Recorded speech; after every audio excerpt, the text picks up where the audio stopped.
یقولون ان اوتیتم هذا فخذوه وان لم تؤتوه فاحذروا ومن يرد الله فتنته فلن تملك له من الله شيئا أولئك الذين لم يرد الله أن يطهر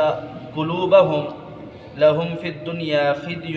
ولهم في الآخرة عذاب عظيم۔ گزشتہ آیات جو کل آپ نے سماعت فرمائی اسی آیات کا دوسرا اور آخری حصہ ہے۔ کل آپ نے سماعت فرمایا کہ یہود کی مذمت کو اللہ رب العالمین نے بیان فرمایا ہے کہ یہ ایسی قوم تھی کہ انہوں نے پیارے حبیب پیغمبر علیہ السلام کے آنے سے پہلے پیارے حبیب پیغمبر علیہ السلام کے لیے دعائیں کی کہ اللہ آخری نبی بھیج دے۔ جب اللہ نے وہ آخری نبی بھیج دیا، انا، حسد اور بغض کی وجہ سے انکار کر دیا کہ یہ ہماری قوم میں سے کیوں نہیں آیا، یہ کسی دوسری قوم میں سے کیوں آیا ہے۔ اب پھر پیارے حبیب پیغمبر علیہ السلام کے ساتھ جو بغض تھا، اس بغض کو نکالنے کے لیے یہ مختلف طریقے استعمال کرتے اور مختلف طریقوں کے ساتھ دین اسلام کو بدنام کرنے کی کوشش کرتے۔ یہ صبح مسلمان ہوتے، شام کو کافر ہو جاتے، اور ان کا مقصد یہ تھا کہ لوگ یہ سمجھے کہ یہ دین اگر اتنا اچھا تھا کہ اگر کوئی صبح مسلمان ہو رہا ہے تو شام کو کافر کیوں ہو رہا ہے۔ اس وجہ سے پیارے حبیب پیغمبر علیہ السلام مایوس ہوئے تو اللہ رب العالمین نے پیارے حبیب پیغمبر علیہ السلام کو دلاسا دیا، فرمایا کہ اے نبی آپ ان باتوں پر مایوس نہ ہو جائیں،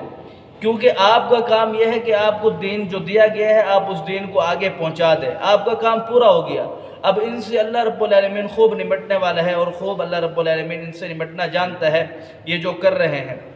اور یہ بھی بتلایا کہ یہ کیوں کر رہے ہیں۔ آگے رب تعالیٰ اس آیات کے دوسرے حصے میں بیان فرما رہے کہ یقولون ان اوتیتم ھذا فخذوہ وان لم تؤتوہ فاحذروا، یہ کہتے ہیں اگر تمہیں یہ دے دیا جائے تو تم لے لو، اگر تمہیں نہ دے دیا جائے فاحذروا تو تم بچ جاؤ اس سے۔ ومن یرد اللہ، اور جس شخص کے لیے ارادہ کر لے اللہ رب العالمین فتنتہ، کہ اسے فتنے میں ڈال دے، فلن تملک لہ من اللہ شیئا، تو ہرگز اس کا مالک نہیں ہے کسی چیز کے اندر بھی۔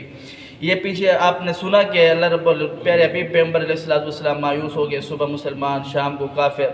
تو اللہ رب العالمین نے بیان فرمایا کہ اے نبی تو ان کے لیے کچھ بھی نہیں کر سکتا، ہدایت دینا اللہ رب العالمین کے واسطے ہے۔ اللہ جسے چاہے ہدایت دے دے، جسے چاہے جہنم میں ڈال دے، جسے چاہے جنت میں ڈال دے، تیرا کوئی اختیار نہیں، تیرا کام ہے جو تجھے دین دیا گیا ہے اس دین کو آگے پہنچا دے، اس دین کو آگے پھیلا دے، تیرا کام ختم ہو گیا، تیرے اختیار میں یہ چیز نہیں ہے۔ اس کی ایک بہترین مثال ملتی ہے پیارے حبیب پیغمبر علیہ السلام کی سنت سے۔ جناب عبداللہ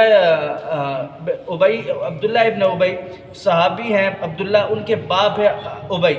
وہ ہے مشرک منافق دین اسلام کے دشمن، اور بیٹا عبداللہ پکا سچا نیک ایماندار صحابی ہے، اللہ کے رسول پر جان دینے والا ہے۔ جب یہ ابی فوت ہوا، ان کا بیٹا عبداللہ آیا رسول اللہ صلی اللہ علیہ وسلم کے پاس آ کر کے گزارش کی، یا رسول اللہ میرے باپ کو آپ جو کرتا پہنتے ہیں وہ کرتا دے دیجئے، شاید اس کی بخشش ہو جائے۔ اب پیارے حبیب پیغمبر علیہ السلام نے اس کا دل رکھنے کے لیے کرتا ہی نہیں دیا، گیا جب آپ علیہ السلام گئے اس کے پاس تو وہ قبر میں دفنا دیا گیا تھا، اس کی جو لاش تھی وہ قبر میں رکھ دی گئی تھی، تو پیارے حبیب پیغمبر علیہ السلام قبر کے اندر اترے، اس کی لاش کو نکالا اور اسے اپنے رانوں پر رکھا اور اپنا لعاب نکال کر کے اس کے منہ کے اندر ڈالا۔ اس میں جناب عمر ابن خطاب رضی اللہ تعالیٰ عنہ پیارے حبیب پیغمبر علیہ السلام کا ہاتھ پکڑ رہے، روک رہے، تو محمد رسول اللہ صلی اللہ علیہ وسلم نے فرمایا کہ عمر یہ میرا معاملہ ہے، آپ چھوڑ دو۔ تو اللہ رب العالمین نے آسمان سے آیات نازل فرما دی، اے نبی آپ کچھ بھی کر لیں، جنہوں نے اللہ رب العالمین کے دین کے ساتھ مخالفت کی ہے، دین اسلام کا مذاق اڑایا ہے، اللہ رب العالمین انہیں بخشے گا نہیں۔ تو یہاں اللہ رب العالمین بیان فرما رہا ہے کہ یہ آپ کا اختیار نہیں ہے، آپ نے دعوت پہنچانا ہے۔ اگر اللہ رب العالمین کسی کو یہ ارادہ کر لے کہ فتنے میں ڈالنا ہے، اسے جہنم میں ڈالنا ہے، تو آپ ذرہ برابر بھی اختیار نہیں رکھتے، آپ اس چیز کے ذرہ برابر بھی مالک نہیں ہے۔ فرمایا کہ اولئک الذین لم یرد اللہ ان یطہر قلوبہم، یہ وہ لوگ ہیں کہ اللہ چاہتا ہی نہیں ہے کہ اللہ رب العالمین ان کے دلوں کو پاک کرے۔ لہم فی الدنیا خزی، اللہ رب العالمین نے ان کے لیے دنیا میں رسوائی کا سبب بنا دیا ان کو، وَلَهُمْ فِي الْآخِرَةِ عَذَابٌ عَظِيمٌ، اور آخرت میں ان کے لیے دردناک عذاب ہے۔ اللہ سمجھنے عمل کی توفیق دے۔ اقول قولی ھذا استغفر اللہ لی ولکم ولسائر المسلمین۔